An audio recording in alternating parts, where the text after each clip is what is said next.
Some says Olokun was a man, the father of unimaginable wealth.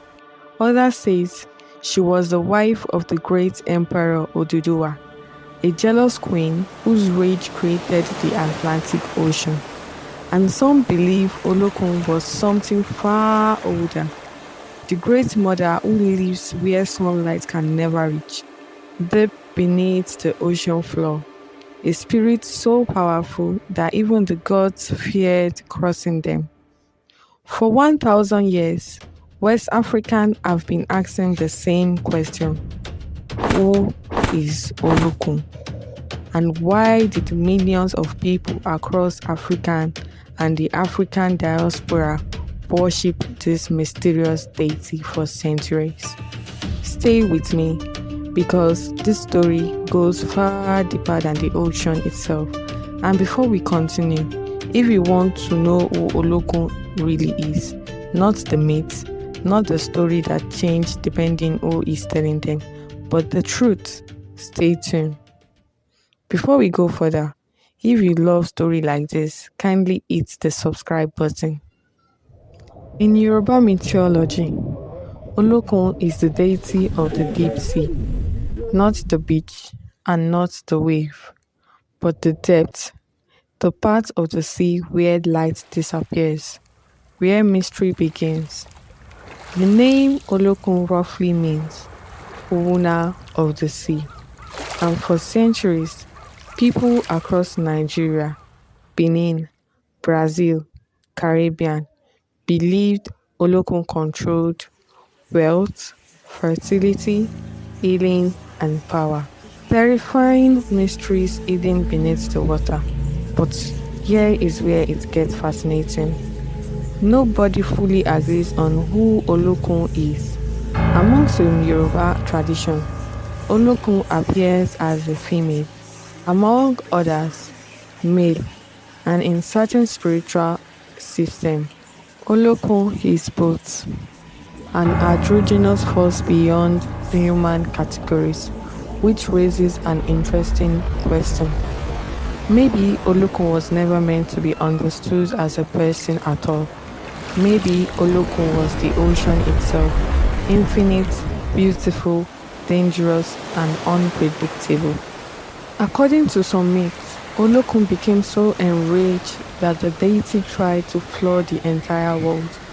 The other Orishas panicked, they begged Oromila for help, and eventually, Olokun had to be restrained with a divine chain forged by Olokun himself. Imagine how powerful a deity must be for even the gods to fear him. But Olokun was not just feared. Olokun was believed to be worshipped for immense wealth. Olokun was believed to be the parent of Aje, the spirit of prosperity and abundance. And that makes sense because to ancient coastal kingdoms, the ocean was wealth, trade routes, fish, coral, salt, beads, and gold. Entire civilization rose because of the sea. Fishermen prayed to Olokun before sailing. Kings honor Olokun for prosperity, and entire shrines were built near the coast. And in ancient Ile-Ife, Olokun was deeply connected to one of the Africa's most mysterious industry, glass bead making. These sacred beads are known as Segi beads and are believed to hold spiritual power. Some traditions even describe them as carrying divine energy, almost like spiritual battery. Do you think ancient people truly believe objects could hold spiritual power? Or do you think the beads were just symbolic? Tell me in the comments. Now, here is where the myths become dramatic. According to Yoruba royal tradition, Olokun was the senior wife of Emperor Oduduwa, but Oduduwa had many wives, and some stories says Olokun became furious with jealousy, so furious that she unleashed the ocean itself, creating the Atlantic waters in rage. Whether literal or symbolic, the myth reveals something deeper. To the Yoruba worldview, the ocean was alive, emotional, conscious, powerful. The sea could nourish you or erase you, and Olokun embodied both beauty and destruction, abundance and terror. Some traditions describe Olokun living alone, inside a palace beneath the ocean, surrounded by unimaginable riches: coral, bronze, gold, blue beads, knowledge, and hidden secrets of the universe. Together, they represented the visible and invisible ocean. And honestly, that idea is surprisingly philosophical because humans have always feared the deep ocean. Now, here is where the story gets interesting because we are not just talking about mythology, we have a physical evidence. In 1908, a German explorer named Leo Frobenius was searching the African continent for something. He heard stories about a place with treasures, ancient glass beads of extraordinary quality. His search led him to a sacred grove in Ile-Ife, the Olokun Grove, where archaeologists began digging. They found something remarkable: a massive head bronze. This is the Olokun, the head of Olokun. Look at it. The craftsmanship is extraordinary. The detail, the realism, the power in the face. When Frobenius saw this sculpture, he couldn't believe it was made by Africans. He wrote that this must be evidence of the lost Atlantis of the Greek. He even declared that Olokun was the same deity as the Greek god Poseidon. This tells you something. Because this wasn't a sculpture, the head remained in the hand of the Olokun cult until 1934, when the Oni of Ile-Ife brought it to the palace for safekeeping. Because this wasn't just a sculpture, this was a sacred object used in the annual rituals to honor Olokun. And according to priests like Chief Faloba Fagbero, Olokun was not just the deity of the ocean.